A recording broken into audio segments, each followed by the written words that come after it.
What's up, real MVPs? Welcome into another video of Dave's Big Board, where we're looking at some of the positional gradings and seeing what this man, the man, myth, the legend, Dave Oster. How you doing, Dave? Doing good. Doing good, Ricky. Dave, we're looking at, if we were at B-dubs right now, you're looking at your boneless wings here. Your small wangs is what we're looking at here. Whether it's honey barbecue wangs, you got your Asian zing wangs, your parm gar, whatever you like. Maybe you're a blazing dude. Maybe you're looking at your your basket of 10 wings, and you're like, okay, we got 10 wings. That's pretty good. That filled me for now. But like, what about that thing of 50 over there? Like, maybe I want the bigger wings. Maybe we'll get to that later. 50 is good. Maybe we will get to those 50, but we're looking at smaller wangs in this one. Now you are I haven't had B-dubs. I haven't had B-dubs in forever, Dave. Same. Ever since I started, so very quickly here at the start. First off, if you want to support us, patreon.com, link down below. If you're not in the MVP Discord, greatest community in the universe, that link down below as well. Ever since, because you know this, because when we were at the Super Bowl with Tim, not at the Super Bowl, but our Super Bowl hangout, you guys learned that basically I'm tracking everything I eat to make sure that I'm watching what I eat. Ever since I've done that, I can't remember the last time I ate B-dubs. Not that it's bad. It's just I haven't 4 gone months. And get it. 4 months since B-dubs then. Oh, that's right. We did have it at the Super Bowl. That was probably the last time I had B-dubs. Same. That was the last time I had it, and it was delish. Shout out Tim hosting the Super Bowl party. Yeah, Tim. Big time Timmy Jim. But yeah, whatever wang you want. Maybe we go get B-dubs. I mean, there's some movies coming out, Dave. There's The Flash. This is just a great show. People who actually want to get draft content are like, we're going to talk about the Super Bowl. We're doing B-dubs. We're going to talk about movies. I'll be completely honest, really quick. The Flash is coming out. I really want to see Elemental, which is the new Pixar, and then Spider-Man Across the Spider-Verse is also coming out. So that's apparently amazing. That's already out. But Dave, we're talking about wangs here, small wangs. We'll start with you. Give us your list of your small wangs in the order of 1 to how many you got? 16, 1 to 16. Long list. Almost a 20 piece.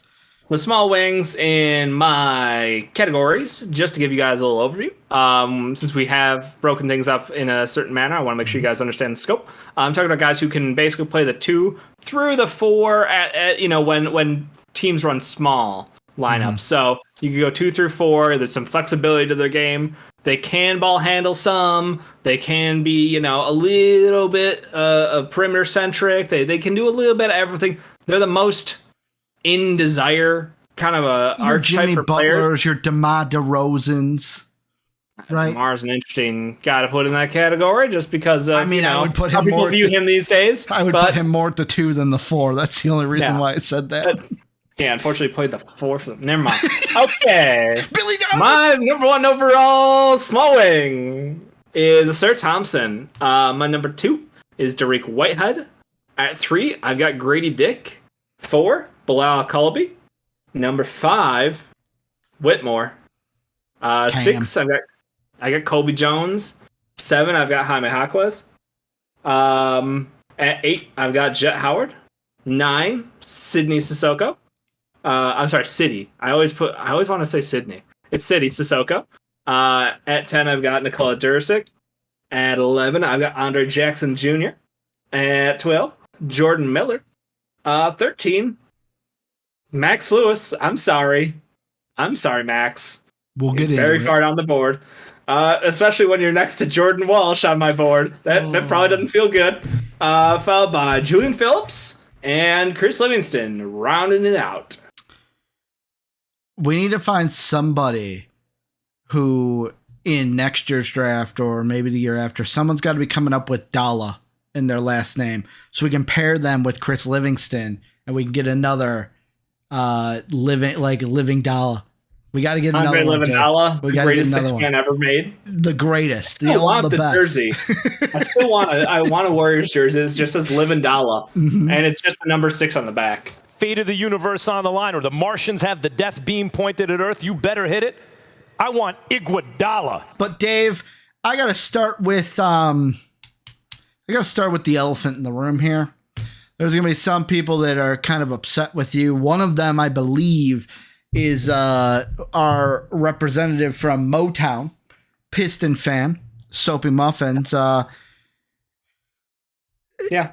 You're ragging on his boy, Cam Whitmore. Like, why do you have Cam Whitmore all the way down at number 5? What are you seeing, or what are you not seeing that everyone else is? Look, Cam Whitmore is a physical beast. He got to bully a bunch of people around on the court. Like, he reminds me of someone who has the build like Anthony Edwards, where physically he can kind of get to the spots he wants to on the floor. He's a great driver. He's a pretty good catch and shoot player. But I don't know that, like, you know how when you're playing like 2K and like you got the option to shoot and you got the option to pass? That other button, I don't know if he knows what that is. Like, he had one of the lowest assist ratios in college basketball for anyone even close to his usage levels. Again, and I don't know if this is just maybe a product of Villanova, and he felt like his skill set in Villanova maybe not the best match. Looking back at it, like, we can see where there were issues. Like, his production was spotty. Let's use the word spotty, because there were sparks of like, holy, this man can take over a game, because he is a grown man's body playing college basketball. But the problem is you only saw it in small spurts, and it felt at times like the coach was holding him back, the team was holding him back, but also it felt like he was holding them back. Like, it was a double negative, unfortunately. And that's what concerns me with Cam Whitmore. Like, I feel like he needs to go to the right situation to get the best out of who he is.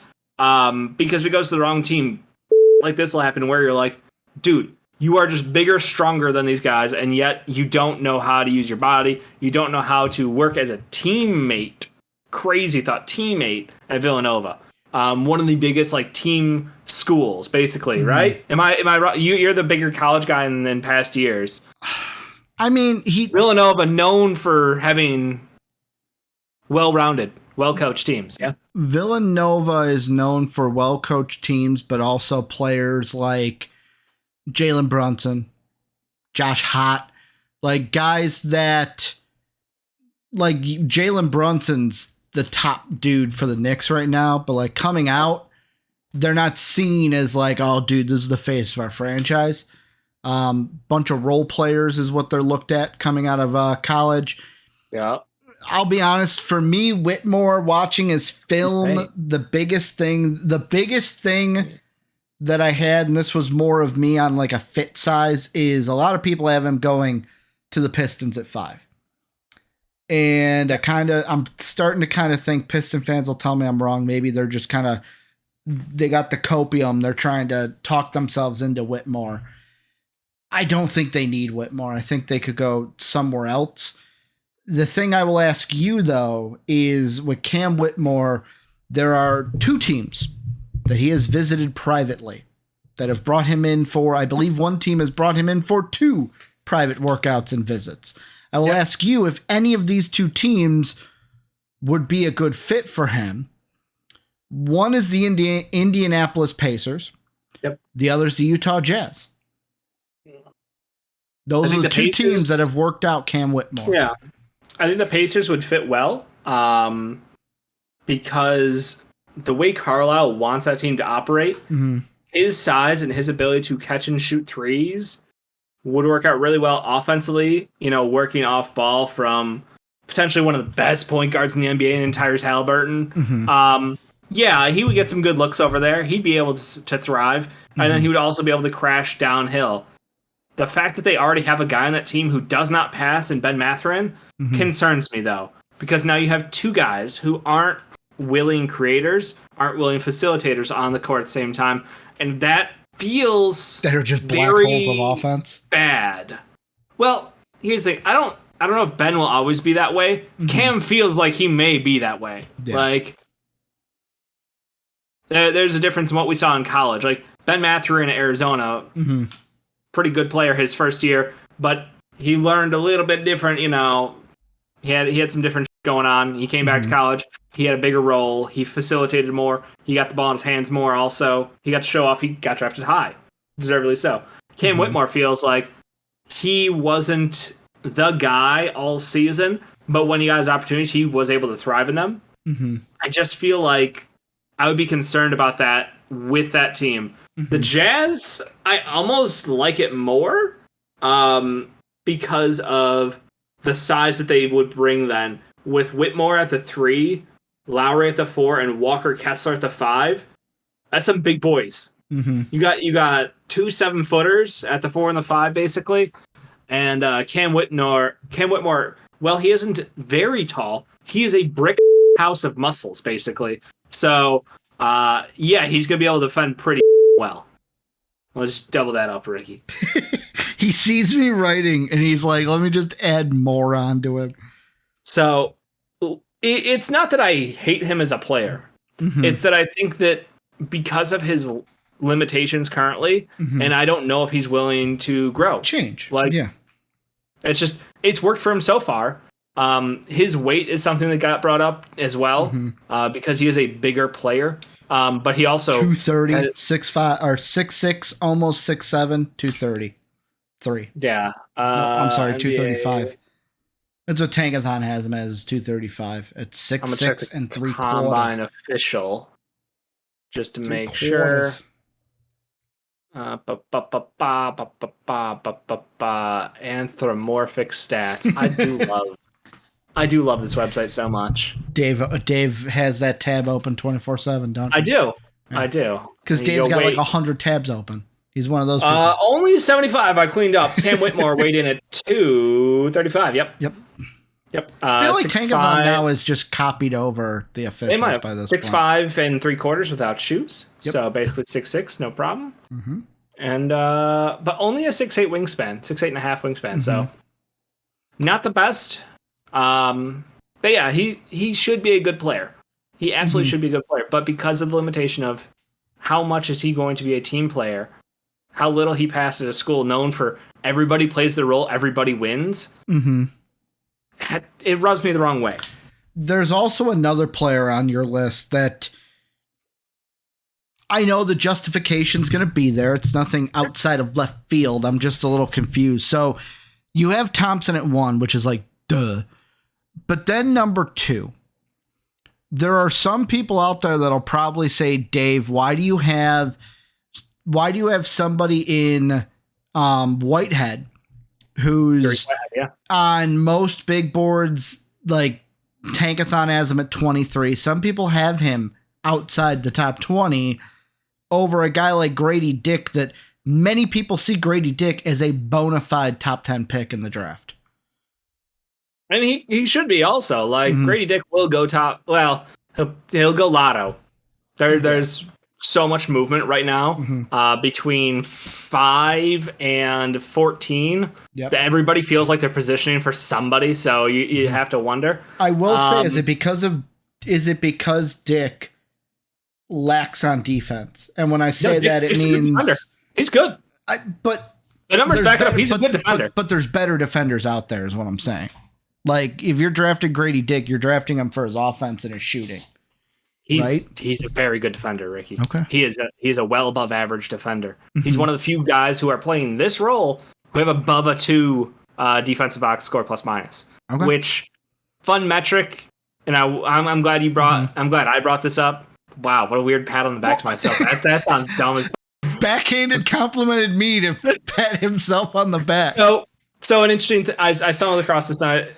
I'm going to give the very sped up version of this because I talked to Ricky about this a couple nights ago. While doing draft research, reading through a bunch of threads on Real GM, somebody brought up the fact of like, what are the best identifiers for like NBA All-Stars? And like, what's a baseline kind of thing? And they started talking about box score plus minus. And then they started breaking down a little further. Like, well, if they have above like a 2 defensively, and then typically they're, above a 6 overall, is where you want, like That's where All-Star baseline was. Grady Dick's at a 6.5. Yeah, so that if you look at the All-Star game from this past year, I think everyone but two people, one of them, it might have been 2 years ago, one of them had an injury his last year in college, but the year prior he would have qualified for that. And the other one just would have missed out at like a 5.6 or something, 5.5. So like the thought is like it's not a guarantee that they will be, an all-star caliber, but the guys who have those baseline numbers tend to be guys who stay in the league, period. So you feel like that's a high floor kind of a player, and that's Grady Dick is a high floor because he is a great he's a great shooter, just one of the best shooters, one of the best backdoor cutters in college basketball, as well as a decent wing defender. And I think he gets unfairly criticized for being a bad defender because he's white. Everybody but you knows white dudes can hoop. Literally just because he's white. I'm gonna say and this. I'll say it. When I was he's not a lockdown defender by yeah. any means. I'm just saying he's a passable college defender because the numbers say he's a passable college defender. Yeah. When I was saying it, it's more like yet again, from everything I'm reading everywhere, within the range that he is, it's basically, and yet again, we've talked about these guys in different videos, but it's like you're either going with a Grady Dick or an Anthony Black or a Cam Whitmore. And it's like the one thing that I've seen is people that like Anthony Black compared to Grady Dick. The one big thing people say is, oh, Grady Dick's great offensively, but Anthony Black's better defensively. So that's kind of like the give or take. That not that he's bad defensively, that there's other people out there that are better defensively. But it's funny because you're we had this during the primary point. We're like, Anthony Black is great defensively. Casey Wallace is a better defender, though. Nobody just, you want to drop that out there? Yes, Anthony Black is known for his defense, but he's not the best defender of guards because that's Casey Wallace. Well, that's another thing that Anthony Black is the most versatile defender. That's another thing that this plays into because this is Dave's big board. I don't think enough people have for example, some people might have Anthony Black in this video compared to the primary point video where we had him because of your board. That's a big thing is there's discrepancies with and sure. And again, it's perspective because it's my point of view, my opinions. Yeah, exactly. But if you have Anthony Black playing off ball at small at a wing position, what does that do for you? What does Anthony Black off ball do for you? Is my question. That's I feel like you'd be using him incorrectly if he is playing a primary off ball role. All these guys are still going to be able to create because that's part of the role. Period. But their job is not to run point guard. They're a wing. Anthony Black is best used as a point guard, in my opinion. The one thing I will say, based on what you said with the BPM thing. Yep. If we're just going to use this video as the case study, because this is the first one we've mentioned it with, the guys that are over 6 for small wings, Grady Dick's at a 6.5. Yep. Colby Jones is at a 6.4. Yep. Jaime Jaquez Jr. is at a 9.5, largest on the list. Yep. Andre Jackson Jr. is at a 7. Jordan Miller 6.9. Not surprising to see upperclassmen as the higher scores. Also, guys on teams that succeeded really well this season. Yeah, we're talking. I would say Jordan Miller, who was a stud down the line, fifth year player, not fifth year as a senior. That'd be insanely old.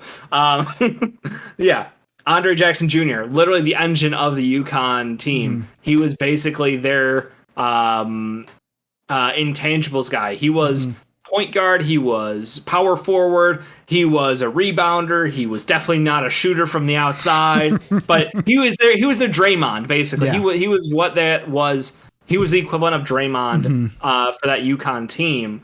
Jaime was basically a do-it-all wing. He was the engine of that UCLA team that went in tournament. Colby Jones, probably under the radar for a lot of people, but you wanted to talk about Colby too. So this kind of leans into that. But it can favor upperclassmen, and the question is kind of like the chicken and the egg. Is their BPM so high because they're on good teams, or are they on good teams? is the reason they're on good teams because of them. Like, that's the whole thing. Like, I think that they're great players, which means their team plays well, which means BPM is going to be higher. Like, it's all, I don't know if it's correlation versus causation kind of thing. No, I get what you're saying. Plus, you see a guy on a bad team and you're like, oh, well, Max Lewis played like dog, and he has a terrible BPM. But like, Max Lewis showed flashes in college early in the year of being an elite shooting wing. Like, I mean, elite shooting wing. He has the upside of being a long offensive weapon for you. The question is how much is there to the game, or was this just because he was the guy at a school that had no expectations, and when teams started to figure him out, he didn't have a plan B or a plan C. His game just kept getting picked apart more and more, and he doesn't bring anything defensively. So, like, he's someone who a lot of people would have in the first round, and I'm going, there are a lot of red flags with Max Lewis. Like, it's something you should think about because he has one of the worst out of this group. Yeah, 1 point or 1.2. It's not saying you can't be a good player. I'm not saying BPM is that. I'm saying it is a indicator of a baseline level talent. Like, if you look at guys who have a BPM over X, and you look at those guys, how many of them are in the NBA still? It gives you a good idea. That's all we're trying to use the tool as. And I will say, for some people out there, like, I'm going to defend you, Dave, of like, you're also not using this as the end all be all because like Jaime, who has the highest at 9.6, he's down at what, 7 on your big board. Yeah, he's literally what you would want. Like, if you're trying to pick a role player, Bruce Brown, like what he's doing. I hate that I keep picking like Bruce Brown, the Nuggets, but like the Nuggets really did build an ultimate team of like, we have a superstar, we have our backup star. They play opposite ends of the court, which means we can utilize the pick and roll, which is the best play in basketball, to get mismatches left and right. We have a 3-and-D shooting guard who is fantastic. We have a off the bench wing who is able to switch multiple positions. He can ball handle, he can create, he can rebound. He's high energy. Like that little bit right there, you cut off that little last section. That is what he is. That is what Jaime can do in the NBA because that's what he was able to do in college multiple years. He kept getting better. So as far as a case study of how to build a team, look at the Nuggets right now. And you have to give them their credit because they're in the finals. They won game 1 convincingly. We'll see what happens the rest of the way. But you look to the NBA for, hopeful projections. And I feel like somewhere in the range of Bruce Brown, but also don't limit to that, But that's the style of player he could take, on his back as a role.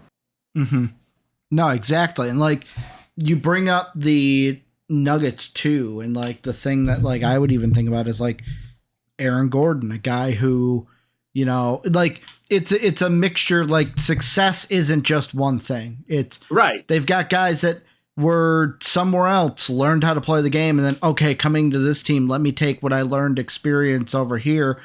Michael Porter Jr., who injuries set him back, but now he's worked himself into being a contributor for a championship team, a team that will most likely win the championship. Great rebounder, which is something that we laughed about because he always, like high school, his game, he just had a sweet shot. He could take it to the rim at ease. It was just the easiest looking buckets you'd ever seen out of a high schooler. And then obviously college, unfortunate situation with the injury. Guess what? Medicals, Bulls passed. Bulls had the most information, and we passed. But I'm glad he stuck with it. Surgeries later. That was an AK. That was an AK, right? That was prior. Okay, good. To him. Yeah. But surgeries later, he's now heavy contributor and a reason why they're in the finals and potentially going to win an NBA championship this year. Yeah. But like, here's the other thing. Yep. Like you said, it's situational. Like this is my blank big board of this position. But if you tried to put like, I'm trying to think of a good example. Like, if you try to put someone like, what would be a fun matchup?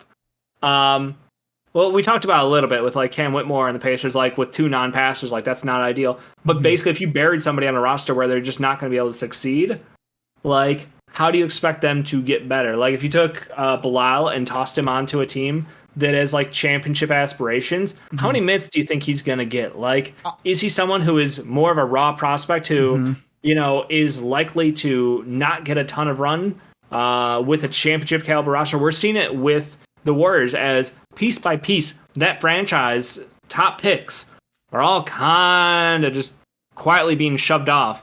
We had Wiseman, we had Kuminga, we had Moses Moody, all three of them lotto picks. Guess what? Wiseman's gone because he didn't have a chance to develop. He didn't get the minutes because they didn't have the time to let this man learn how to play basketball, grow his basketball IQ, all that.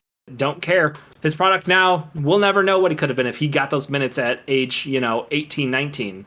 Kuminga's already asking out because he is basically trapped behind Wiggins and other wings who had more minutes than him for the whole season because Steve Kerr would rather play vets over him. Can I throw another name out there?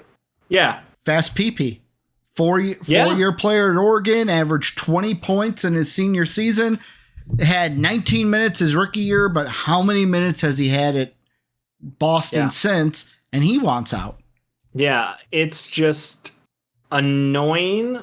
It's got to be incredibly frustrating as a player to know that like you're being held back because of your situation. I'm sure Kobe White's the same way.